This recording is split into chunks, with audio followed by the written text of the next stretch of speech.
Hello, welcome to my YouTube video. Today I'm going to show you how to make the Suzhou Prince Regent's Palace. This design is by Mashario Chatani. It's not a particularly difficult design, it just takes a lot of time to make sure you measure everything out and cut it correctly. And if you notice that this house is empty, I'm going to be making this card as a wedding card, so I've modified the design slightly by adding some hearts that will stand inside. So let's get on to the good stuff. So I've pre-cut all the pieces. Like I said, it takes some time to make sure you measure everything out correctly. Here's our 4 walls that will make up the structure, the 6 pieces that will be part of the roof, our 4 hearts which will be in the center to make sure that our house of love has something in it, and these pieces were cut as a base.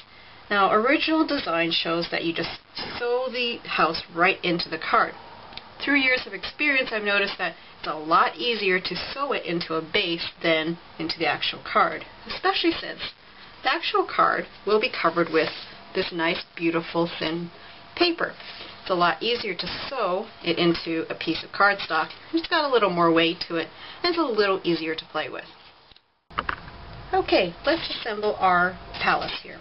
So let's just pick up 2 of the walls. You want the one with the long slit and the one with the short slit on the side. They will interlock together. You just slide it down and up. And continue. Slide it through here and up, down, and pull it down gently. And we'll continue with the other piece like that. And up, and we will link it all together like so. See how nicely it works together. Now, the roof. You always want to start with this piece, the one with the slit at the top. So let us go through here. We will hook it through, and we will grab one of these, and we will thread it through.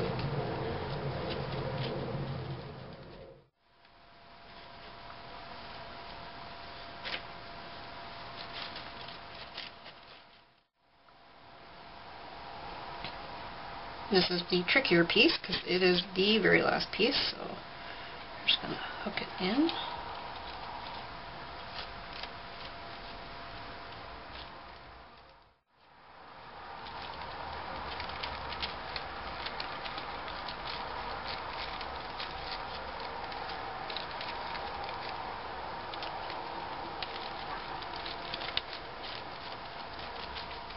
And there we go. Oh, something's not lined up.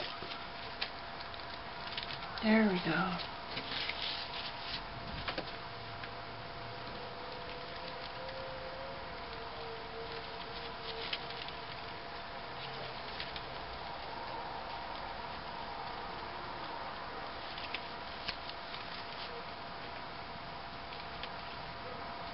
There we go. Now we're going to put the center part together.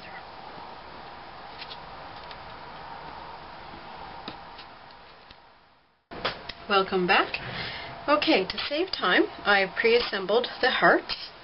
So if you recall from earlier, we had 2 hearts that are sort of horseshoe shaped and 2 that were sort of U-shaped. So what I did first was attach the U-shaped ones to their base, and then after I slid in the next piece and attach the horseshoe ones by sliding them down on top and locking it together, so it nicely locks this piece in place. Okay, so now onto our base. I've attached the color paper to the triangles, and what we're going to do is we're going to flip them over, and we're going to tape it together so that it is not moving all over the place. And the reason why I'm not putting them butt up against each other like that is because in a card you need a little bit of space so that the crease can fold. And what I've done is taped myself with 2 pieces of Scotch tape, and I'm lowering the tackiness of them because when you remove this tape later, you don't want it to tear your paper. This blue fuzz you see on the tape is actually just from my jeans. There we go. So now it can pretend that it's your actual card. Now let's review the plans again. So if you notice in the plans, it's only attached by 4 places onto the card. 4 places. So 1, 2, 3, 4. And in our little house, it's going to be 1, 2, 3, and 4. And this is where that needle and thread comes into play. Alright, so you've completed your sewing. So our 4 points are now sewn through. You've sewn through the base, up, through a corner of the wall, in, back down, through here, and tied off your knot. So here is 4 points. And I've added a little tape just to ensure that the loose threads don't eventually work their way back out. It'd be a shame to do all that hard work and then have loose threads sticking out. So since this is a lovely wedding card, we want to ensure that we have a romantic theme. So our empty palace is becoming the house of love. And I am just going to insert the heart.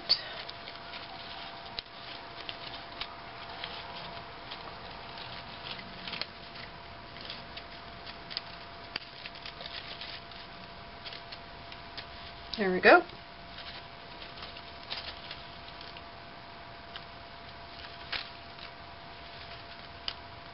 Okay, so now this gets inserted into the card. I've already put down the pretty paper. I've pre-stamped it using Fisker's Clear Sentimentals. Here's Love Always. And I've just used some black ink, amped it up with some clear embossing powder. I've done a little extra stamps here of the Love Always just to make it more dynamic using Versamark, and just a little bit of purple chalk just to make it a little more defined. As part of the gift, my friends are receiving lucky money. We have a little love stamp, and we've used the same paper. So now the cover. Oh, before I talk about the cover, I just want you to see when this closes, that's how it sits flat inside your card. Now the cover. We're going to follow the same shape as our palace here. And so we're using this lovely piece of watercolor paper which has been covered with Stampendous Winter Wonderland embossing powder.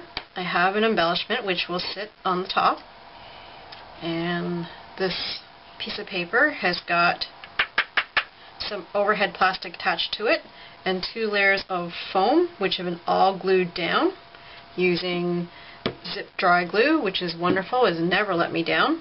And we are going to do this as a shaker box. So what I'm going to do is glue all this down to here. And since this is a house of love, we have some paper hearts and some glittery confetti stars just to make this fun.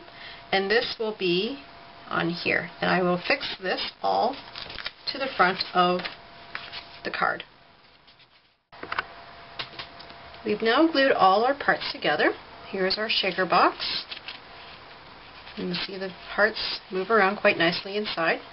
I've added a couple extra hearts to the front and glued it all together. When you open it up, here's our finished product.